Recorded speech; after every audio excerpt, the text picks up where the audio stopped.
শেখ হাসিনা সরকারের সঙ্গে অভিনেত্রী জ্যোতিকা জ্যোতির ছিল ঘনিষ্ঠতা। আওয়ামী লীগের দলীয় পদেও আছেন তিনি। এসব কারণেই ৫ আগস্ট শেখ হাসিনা সরকারের পতনের পর থেকেই কোণঠাসা।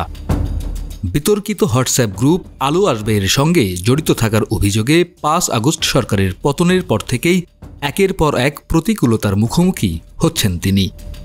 এরই ধারাবাহিকতায় তিনি বাংলাদেশ শিল্পকলা একাডেমির গবেষণা ও প্রকাশনা বিভাগের পরিচালকের পদ হারিয়েছেন। চাকরিচ্যুতির পর থেকেই ব্যক্তিগত ও পেশাগত জীবনে নানা সংকটে পড়েছেন জ্যোতি।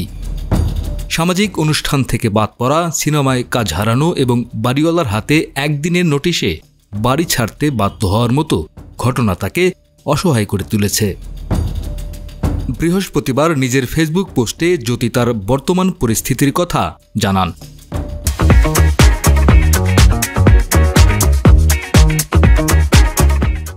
তিনি লেখেন, এক সিনেমায় কাস্টিং হয়েছিল, পরিচালক গল্প শুনিয়েছিলেন।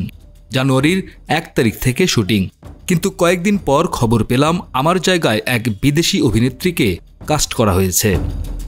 তিনি আরও যোগ করেন, ফিল্ম ফেস্টিভ্যালের দায়িত্বে থাকার কথা ছিল, কিন্তু পরে শুনলাম সেখানে আমার উপস্থিতিও অনাকাঙ্ক্ষিত।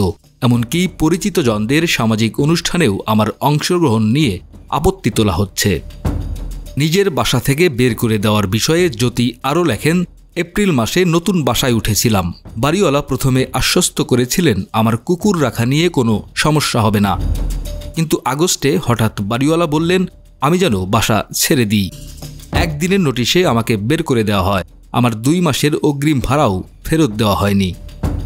এই প্রতিকূল পরিস্থিতি থেকে মুক্তির আশা প্রকাশ করে জ্যোতি প্রশ্ন তোলেন, এগুলো আসলে কি? ঠিক বুঝে উঠতে পারছি না।